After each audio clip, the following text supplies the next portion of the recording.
자, 69번 문제 가겠습니다. 갑은 X 건물을 을에게 매도하고 을로부터 계약금을 지급받았는데 그 후 갑과 을의 귀책 사유 없이 X 건물이 멸실되었다. 그러면 이게 뭐예요? 위험부담 문제가 되네.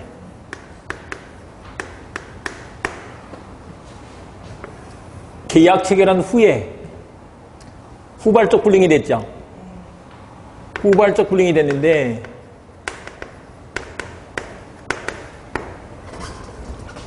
갑과 을의 귀책 사유 없이 그랬잖아요. 그러면 쌍방 귀책 사유가 없는 거야. 그러니까 이런 게 어떤 게요? 천재지변, 제3자의 방화, 수용 같은 경우죠. 근데 여기서 매도를 했죠. 그러면 이게 뭐야? 쌍무계약이잖아요. 쌍무계약에서는 어떻게 해야 되는 거예요? 기브앤테이크 계약이니까 기브하고 테이크할 수 있죠. 근데 기브를 못해. 테이크할 수 있어요, 없어요? 없지. 청구할 수 없다. 옳은 것은 그랬으니까 기억본 들어가면 안 되네. 됐죠? 테이크할 수 없는데 여기에 계약금을 줬잖아요. 그러면 그걸 뭐 할 수 있어? 돌려달라고 할 수 있는 거지. 계약금 반환을 청구할 수 있다. 그러니까 니은번이 들어가야 되네. 디귿번까지 봐야 되는데 만약 을의 수령지체 중에 갑과 을의 귀책 사유 없이 X 건물이 멸실된 경우 여기는 뭐가 있는 거예요? 을의 수령지체라는 죄가 있죠? 그러니까 여기서는 기브앤테이크 계약에서 기브를 못했지만 뭐 할 수 있다? 테이크 할 수 있다. 돈을 달라고 할 수 있죠. 근데 달라고 할 수 있는데 계약금을 돌려달라고 하면 돼야 안 돼? 안 되는 거지. 그래서 정답은 1번 이렇게 되는 거죠. 자, 위험부담에서 원칙 누가 위험을 부담한다고? 채무자가 위험 부담하는 게 원칙이야. 다시. 그러면 이제 이거 정리해 보면 채무자 위험 부담의 원칙에서는 기부를 못했어. 테이크할 수 없죠. 그래서 이행 청구할 수 없어. 근데 준 계약금이 있네.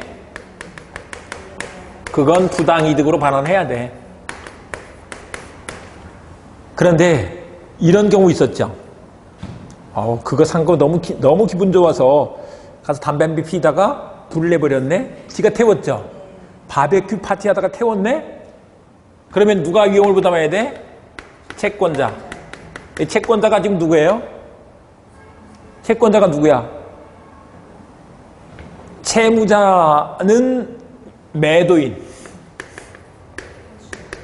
채권자는 매수인. 그래서 뭐 할 수 있다? 이때는 이행 청구할 수 있다는 거지. 이행 청구할 수 없다? 이행 청구할 수 있다. 이행 청구할 수 있는데 계약금 반환 청구하면 안 된다고. 그 말이라고.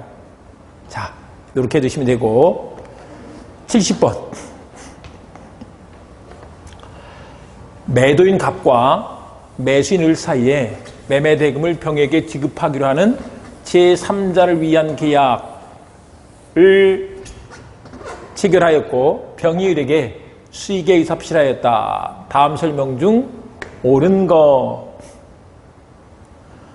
1번 을의 대금 채무 불이행이 있는 경우 갑은 병의 동의 없이 을과의 계약을 해제할 수 있다.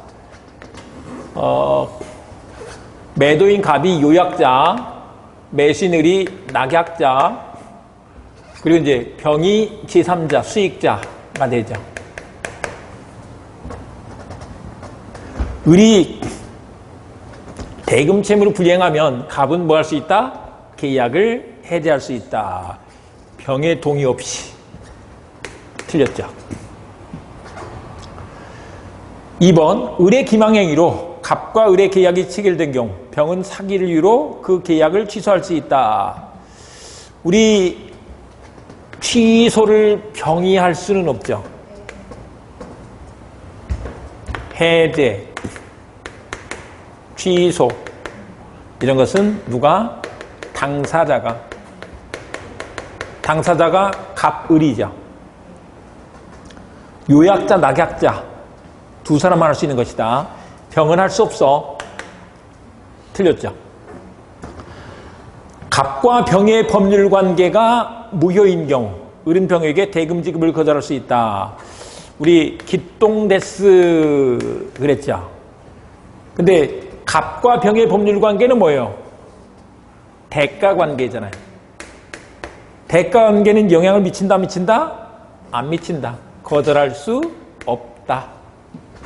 자, 여기서 보면 갑과 을이 계약을 맺었어. 이게 기본 관계.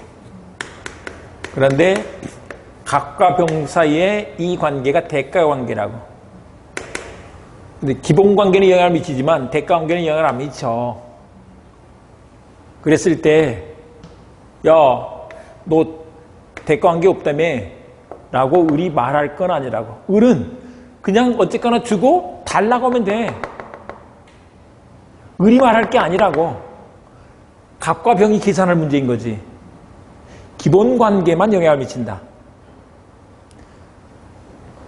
우리 시험에서 이제 이게 기본 관계, 대가 관계 이렇게 말해줄 때도 있지만 갑과 병의 법률 관계 그러면 빨리 이걸 대가 관계로 읽을 줄 알아야 돼.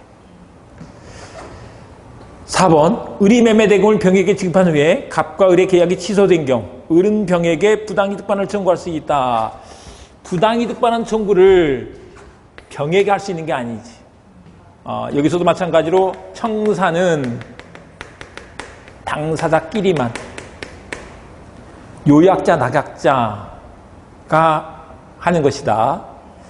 병에게 달라고 할 것이 아니다. 그러면 5번이 답이네. 근데 여러분 잘 몰라도 이제 문제 푸실 때 이런 훈련을 많이 하셔야 돼. 지금부터는 이제 사실 문제 잘 푸는 것도 실력인데 그 눈치를 잘 봐야 된다니까요. 눈치를 잘 보면 맞출 수 있는 게 많다고. 봐보세요. 갑과 을이 계약을 체결할 때 병의 권리를 변경시킬 수 있음을 미리 유보했어. 원래 제3자에게 권리가 생긴 뒤에는 변경, 소멸시킬 수 없죠. 그런데 제3자의 동의가 있거나 미리 그럴 수 있다고 유보를 해놨어. 그러면 변경, 소멸시킬 수 있다. 이렇게 된다는 거죠. 됐죠? 둘이 계약할 때 그렇게 한 거니까. 자, 71번. 71번 보시면 매도인 갑과 매수인 을 사이에 X주택에 관한 계약이 적법하게 해제된 경우 해제 전에 이해관계를 맺은 자로부터 계약 해제로부터 보호되는 제3자에 해당하지 않는 자. 근데 해제로부터 보호받는 제3자는 어떤 사람이 된다고? 등기한 사람이 된다고. 해제 전에는 선이하기를 따질 게 없죠. 그렇지만 해제 후에는 해제 사실을 모르는 제3자를 보호해주죠. 그런데 이 등기청구권은 채권적 청구권이죠. 요거를 압류한 사람은 제3자가 아니라고. 주택을 압류한 사람은 제3자라고.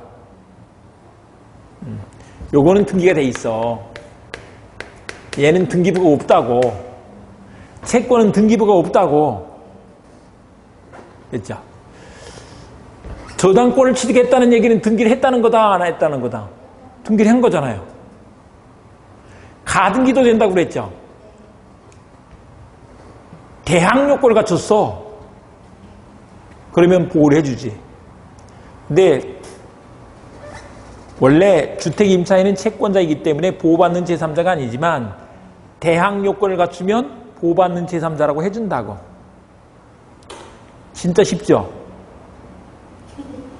아니, 그게 뭐가 안 쉬울 게 뭐 있어. 등기가 됐는지 안 됐는지만 보면 되는데. 자, 조금 더 해볼게요. 우리 비통착사강 문제 많이 나와. 여기는 선의주 3자일 때 보호를 해준다고. 근데 비통착사강은 해명하고 가야 돼.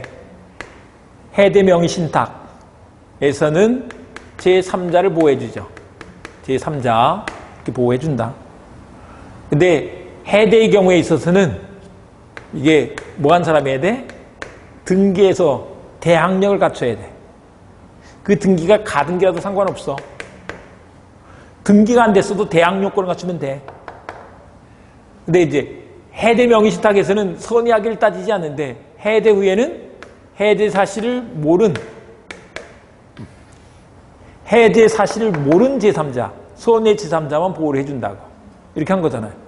이거 뭐 진짜 쉬운데 그걸 안 맞추면 어떡해? 안 맞추면 어떡할 거냐고요. 맞춰야지. 자, 72번. 을은 갑소의 엑스토지를 매수하고 계약금을 지급한 후 엑스토지를 인도받아 사용 수익하고 있다. 틀린 것은 여기서 계약금 지급하고 인도받아 사용 수익하고 있대. 1번 계약이 채무불이행으로 해제된 경우 을은 갑에게 엑스토지와 사용이익을 반환할 의무가 있다. 해제가 되면 원상회복 의무가 생기죠. 원상회복 의무는 뭐라고요? 다 돌려준 거야. 전부 반환해야 돼. 그 전부 반환이 뭐까지? 과실까지 돌려줘야지. 근데 과실에 준해서 사용이익도 반환해야 된다고. 그 말인 거죠. 원래 우리 선의점유자는 과실취득권이 있죠. 근데 선의점유자라도 계약해대에서는 다 돌려줘야 돼. 그렇기에 돈을 받았어. 이자까지 쳐서 돌려줘야지 되지. 전부 반환해야 된다고. 사용이익, 이자. 됐죠? 그 다음에 3번 해제 후 우리 차고 취소 가능 그랬죠. 이걸 잘 봐야 돼. 해제해서 이미 처음부터 무효가 됐지만 필요가 있으면 차고 취소할 수 있다라고 한다. 4번 만약 갑의 채권자가 엑스토지를 가압류하면 을은 이를 이유로 계약을 즉시 해제할 수 있다. 갑의 채권자가 엑스토지를 가압류했다고 해서 즉시 해제할 수 있을까? 즉시 해제할 수 있다? 해제하려면 뭐가 생겨야 돼? 해제권이 있어야 될 거 아니에요. 해제권이 있으려면 뭐가 돼야 돼요? 해제권이 생겨야지 되잖아요. 근데 즉시 해제할 수 있는 것은 한마디로 이거 최고 없이 즉시 해제할 수 있다는 거잖아요. 그러려면 그게 뭐가 돼야 돼? 이행불능이 돼야 될 거 아니야. 그런데 가압류가 됐다고 이걸 이행불능이라고 한다고 안 한다고? 아니라고 했잖아요. 4번이 정답이네. 가압류가 돼서 만약에 등기를 못 넘겨줘. 그러면 이행지체가 되는 거야.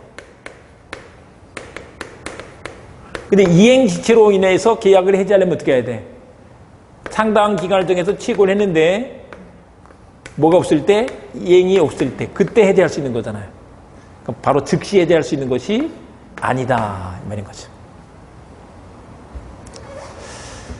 5번 만약 을명의 소유권 이전 등기가 된 후 계약이 합의해제되면 엑스토지의 소유권은 갑에게 당연히 복귀한다. 당연히 복귀하죠. 등기 말소하지 않고 등기 없이 바로 돌아가 버려. 따라서 갑이 소유권을 갖게 되니까 갑은 소유권에 기해서 등기 말소 청구할 수 있는 물권적 청구권을 가지게 되는 거죠. 이 물권적 청구권은 소멸시효도 안 걸려. 요거까지 된다. 잘 모르겠으면 가압류는 우리 가짜가 붙어 가등기 가압류 할 때 이 가짜가 거짓말 거짓 가짜라고. 진짜 압류가 아니야. 나중에 없앨 수 있는 거야. 그러니까 가압류는 불능이 아니야. 네. 자, 73번.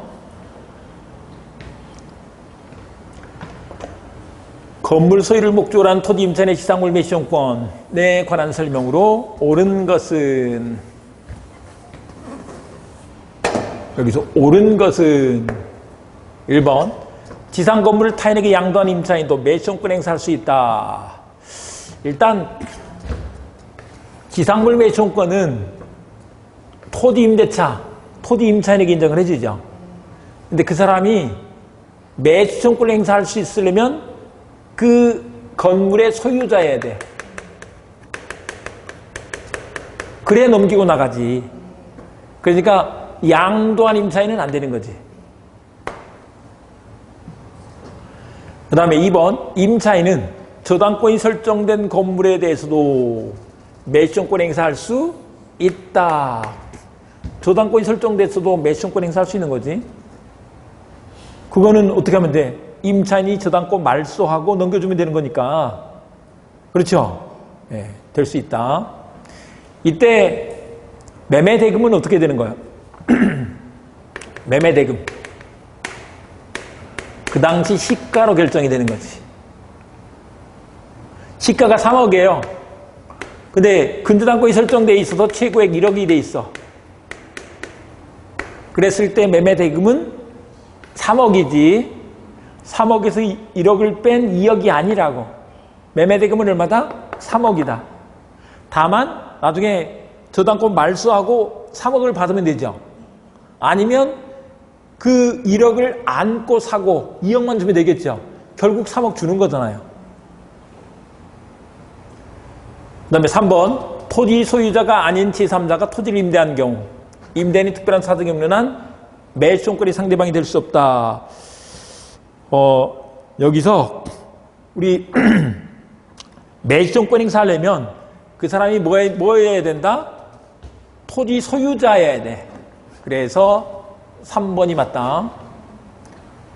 아니면 토지 소유자가 아니면 그걸 어떻게 하라고요? 남의 땅에 그 사람이 건물을 갖고 있을 수가 없잖아요. 그래서 그 사람도 토지 소유자여야 된다. 그 다음에 4번 임대인이 임차권 소멸 당시 이미 토지 소유권을 상실하였더라도 임차인은 그에게 매수권 행사할 수 있다. 토지 소유자여야 된다니까? 안 되는 거지. 그 다음에 5번에 우리 매수권권 해지 통고에서는 돼. 해지에서는 안 돼 그랬죠. 없다. 그래서 틀렸다. 해지 통고는 매수권 할 수 있어. 해지는 안 돼. 왜 그렇다고요? 원래 우리 토지임대차가 존속기간 약정을 했을 때 존속기간 만료로 토지임대차가 소멸했는데 지상물이 현존하고 있을 때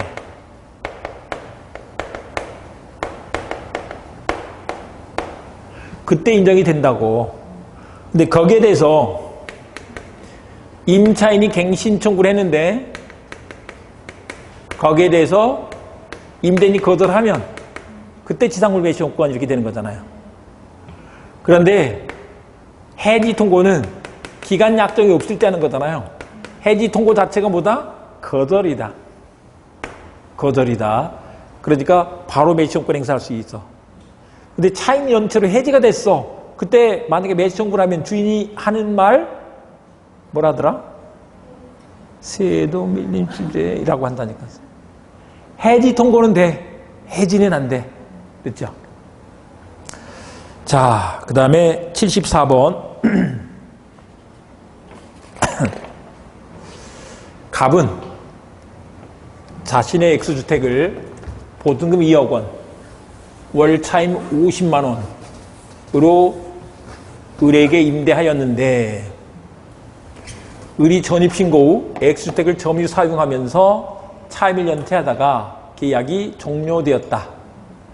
근데 계약 종료 전에 X주택의 소유권이 매매를 원인으로 병에게 이전되었다.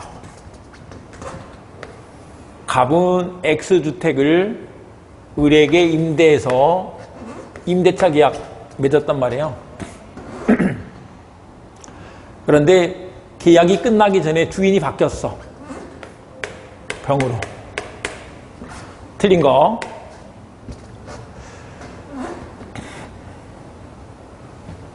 을이 전입 신고 후 주택을 점유 사용했어. 점유 사용했다는 건 인도받았다는 얘기죠. 그러면 뭐가 있는 거야? 대항력이 있는 거네.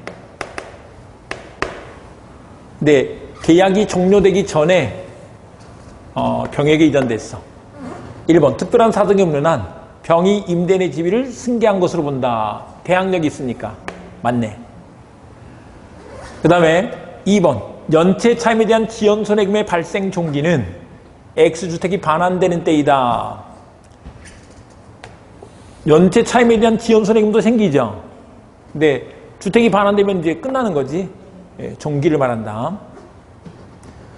그 다음에 3번 병은 갑의 차임 채권을 양수하지 않았다면 X주택을 반환받을 때 보증금에서 이를 공제할 수 없다. 이게 보증금은 한마디로 보증인이란 보증인. 밀린 게 있어. 그러면 모든 채권을 다 담보하는 거잖아요. 공제할 수 있다. 이렇게 된다는 것이다. 그 전 주인하고 관계에서도 밀린 것도 보증금에서 한마디로 깔 수 있다는 것이다. 그 다음에 4번 X주택을 반환할 때까지 산전한 갑의 차임 채권은 압류가 되었더라도 보증금에서 당연히 공제된다. 예, 당연히 공제돼버려. 압류보다 이 차임 채권이 먼저인 거지. 5번 X주택을 반환하지 않으면 을은 보증금이 있음을 이유로 연체 차임의 지급을 거절할 수 없다. 달라고 하면 줘야지 되는 거죠. 달라고 하면 줘야 된다. 선택은 누가 한다고요? 임대인이 한다고. 그래서 달라고 청구할 수도 있고 보증금에서 충당할 수도 있어. 그런데 그걸 임차인이 선택하는 것은 아니다. 이 말입니다. 자, 그 다음에 75번. 일단 숫자가 나오면 날짜가 나오거나 이러면 막 어려워. 한번 봐보자고요.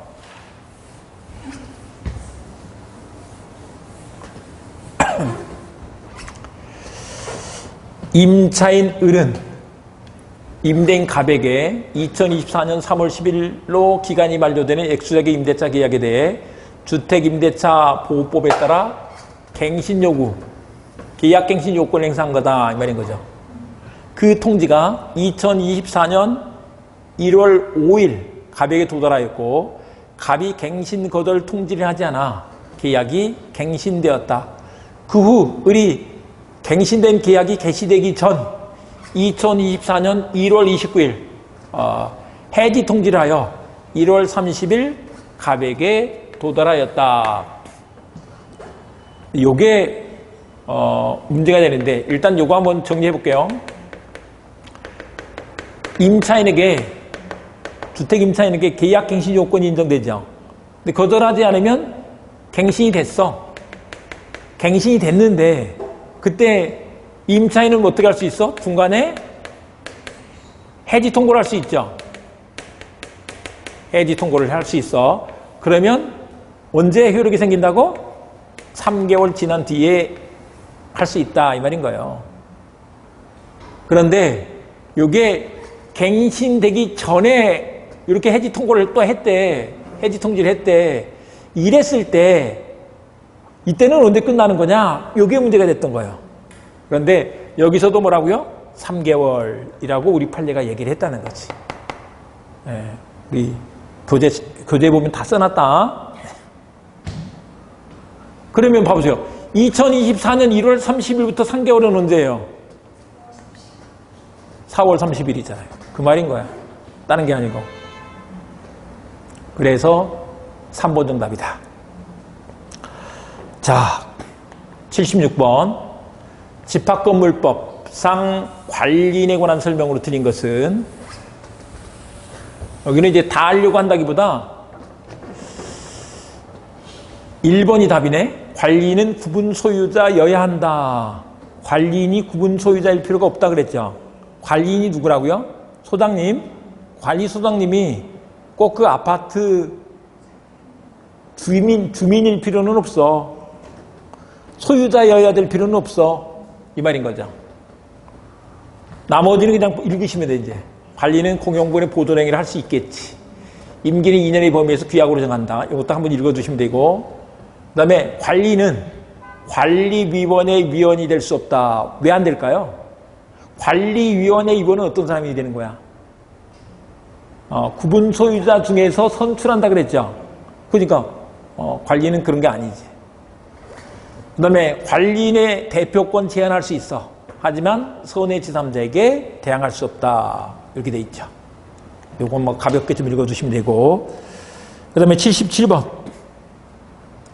갑오늘에게 무이자로 빌려준 1억 원을 담보하기 위해 병명의의 저당권이 설정된 을소의 X 건물에 관하여 담보가등기를 마쳤어.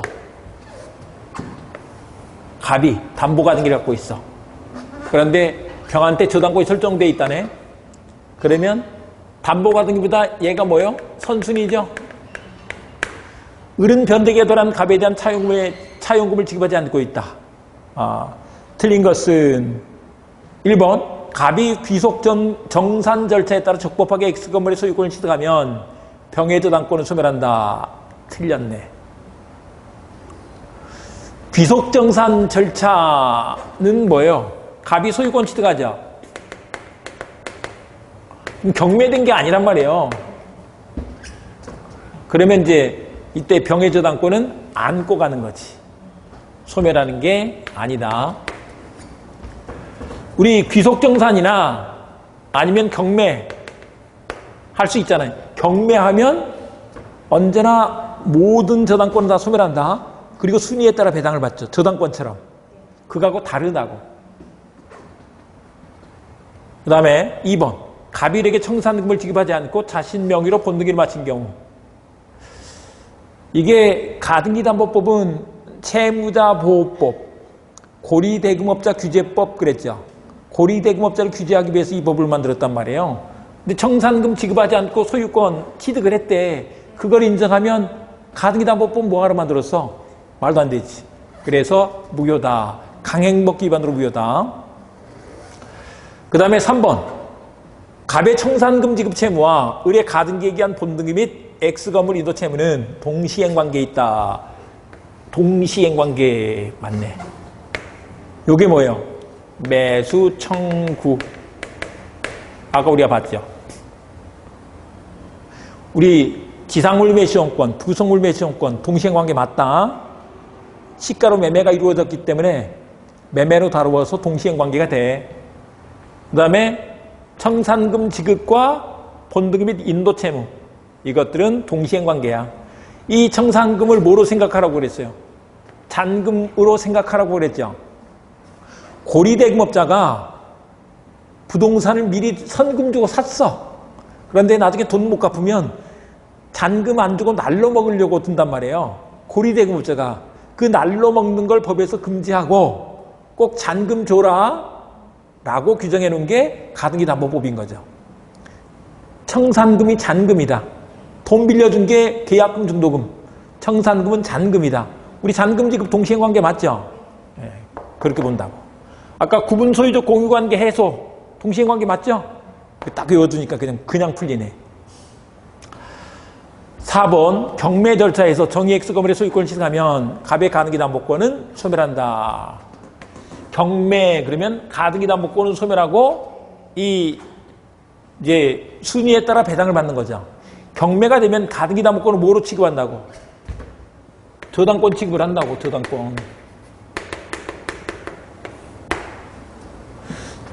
저당권은 경매가 있으면 언제나 소멸한다 그랬죠.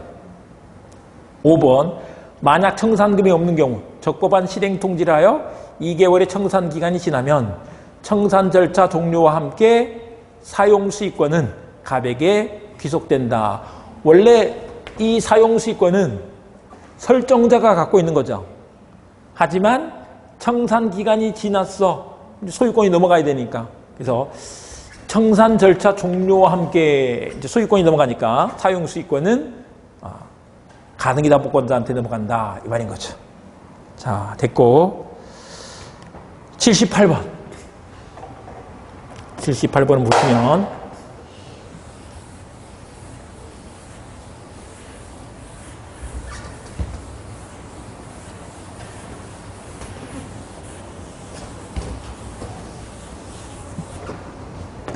갑은 친구 을과의 명의시작 약정에 따라 2024년 3월 5일 자신의 X부동산을 을 명의로 소유권 이전 등기를 해주었고 그 을은 일평에게 매도하고 병 명의로 소유권 이전 등기를 해주었다. 옳은 것은 그러면 봐보세요. 갑이 친구 을한테 명의신탁을 한 거죠. 요게 소위 말해서 뭐요? 양자간 명의신탁이 되지. 그런데 이 명의신탁 약정은 무효 맞죠? 등기도 무효야. 친구는 종배동이 아니다. 종중배우자 종교단체의 명의신탁은 유효죠. 근데 그가 아닌 나머지는 다 무효다. 특히 친구, 우리 시험에서는 이제 무효라고 할 때 친구 거의 약속이나 마찬가지야. 우리 시험 문제는 그렇게 나온다. 그런데 그걸 또 병한테 팔아먹죠. 병한테 팔아먹는다. 자, 요런 관계야. 이때 1번 갑은 을을 상대로 불법행위로 인한 손해배상을 청구할 수 있다. 지금 을한테 명의시탁을 해서 등기를 맡겨놨지만 을이 병한테 팔아버리면 돼, 안 돼? 안 되지. 안 되는데 했네. 그럼 불법행위라니까 손해배상 청구할 수 있다. 1번이 맞네요. 그 다음에 2번 갑과 을의 명의시탁 약정으로 인해 을과 병의 매매 계약은 무효다. 여기서 갑과 을의 명의신탁 약정 그 다음에 등기 다 무효는 맞다. 그런데 그 X를 매매로 판 것은 그건 타인 권리 매매라도 무효가 아니지. 그리고 병이 소유권 취득하는 거죠. 3번 갑은 병을 상대로 X부동산에 관한 소유권 이전 등기 말소를 청구할 수 있다. 이래서 이제 등기를 넘겨주면 병이 제3자로서 보고가 돼버려. 그러니까 등기 말소 청구를 할 수 없는 거지. 병 소유가 되니까. 그 다음에 4번 갑은 을을 상대로 명의시탁 약정 해지를 원인으로 하는 소유권 이전 등기 청구. 해지는 안 된다고. 무효에서는 해지가 없다. 유효일 때 해지가 있는 거지. 여러분 봐보세요. 임대차 계약이 유효인데 세가 2번 밀리면 해지할 수 있게 되는 거지. 임대차 계약 자체가 무효면 해지할 게 뭐가 있어? 야, 내놔. 그러면 끝이지. 그러니까 이때는 등기 청구하는 게 물권적 청구권으로서 소유자가 갑인 거잖아요. 가능한 거지. 5번 만약 을이 X부동산의 소유권을 병으로부터 다시 취득한다면 갑은 을을 상대로 소유권에 기하 이전 등기를 청구할 수 있다. 지금 이미 병이 소유자가 됐죠. 병이 소유자가 됐는데 나중에 소유권이 을한테 넘어갔대. 그때 갑이 을을 상대로 해서 자기 소유권에 기해서 등기 청구할 수 있겠느냐 이 말이에요. 안 되지. 소유권에 기해서 등기 청구를 하려면 갑이 뭐 해야 돼? 현재 소유자여야 돼. 갑은 현재 소유자가 아닌 거잖아요. 그럼 안 되는 거지. 이 말이에요. 물권적 청구권 행사하려면 그 사람이 현재 소유자여야 돼. 근데 이 사람은 현재 소유자가 아니다. 자, 그 다음에 79번.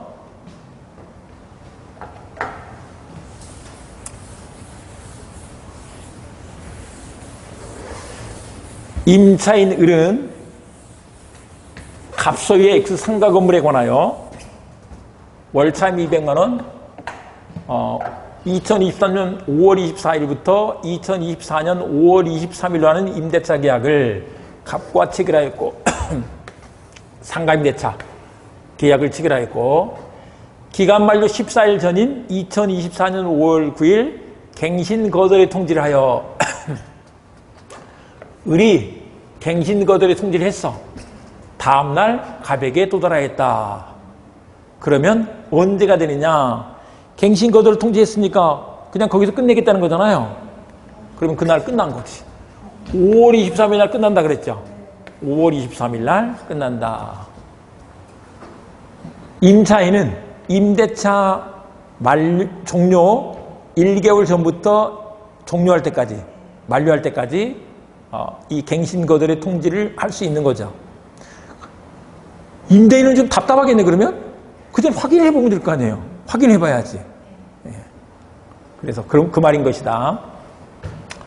자, 80번. 작년에 이제 상가건물임대차보호법이 두 문제가 나왔는데, 사실 상가건물임대차보호법은 주택임대차보호법을 카피한 것이기 때문에, 그래서 결국 주택임대차보호법을 잘 알면 상가임대차법도 잘 알 수 있게 된다. 상가건물임대차보호법이 적용되는 X건물에 관하여 임대인값과 임차인들이 보증금 3억 원, 월차임 60만 원으로 정하여 체결한 임대차가 기간 만료로 종료되었다. 그런데 갑일에게 보증금을 반환하지 않아서 을이 현재 X건물을 점유 사용하고 있다. 어떻게든 상가건물임대차보호법 문제인데 보증금을 반환하지 않아서 계속 점유 사용하고 있대. 기간은 끝났는데 다음 설명 중 옳은 것은 1번 갑은 을에게 불법행위로 인한 손해배상을 청구할 수 있다. 근데 기간 만료로 종료했지만 보증금을 반환하지 않은 경우에는 임대차 관계가 계속 존속하고 있는 거죠. 임대차가 계속 뜨고 있는데 무슨 불법행위야. 아닌 거지. 2번 을은 갑에 대해 채무불이행으로 인한 손해배상물을 진다. 여기서 을이 채무불이행을 저지른 게 없잖아요. 지금. 그 다음에 3번 갑은 을에게 차임에 상당하는 부당이득 반환을 청구할 수 있다. 여기는 부당이득 반환 청구가 아니고 그냥 차임 청구를 할 수 있는 거지. 4번 갑은 을에게 종전 임대차 계약에서 정한 차임의 지급을 청구할 수 있다. 4번이 맞네. 부당이득 반환 청구는 임대차가 아니어야 돼. 임대차가 있잖아요. 임대차 관계 있잖아요. 차임 지급을 청구할 수 있다는 거죠. 유치권 얘기가 나왔네. 형이 여기서 왜 나와? 유치권은 수공비 3개에서만 나와야지. 형이 여기서 왜 나와? 끝. 네. 그래서 정답 4번이다. 이게 가불병 이렇게 많이 나오고 그래가지고 문제 풀 때 약간 어렵게 느껴질 수도 있는데 우리 시험 문제 잘 푸는 것들은 사실은 우리 키보드 암기법으로 하는 것들을 잘 기억해 두시고 그걸 빨리빨리 대입해서 풀어보는 그런 훈련들만 되면 점수가 지금 오늘 맞춘 것보다 벌써 한 10점, 15점 이렇게 올라가요. 그리고 좀 더 복습하면 이제 몇 개 더 올라가겠죠. 그러니까 지금 점수보다 현장에 가서는 훨씬 더 점수가 많이 나오게 될 거니까 이제 다음 주부터 우리 문풀 해보면서 예상문제 풀이 해보면서 그 훈련들을 해보자고요. 오늘로도 박스형 문제는 이렇게 푸는 거구나 하는 것들도 훈련이 됐죠. 네, 그렇게 한번 해보자고요. 자, 수고했습니다. 네.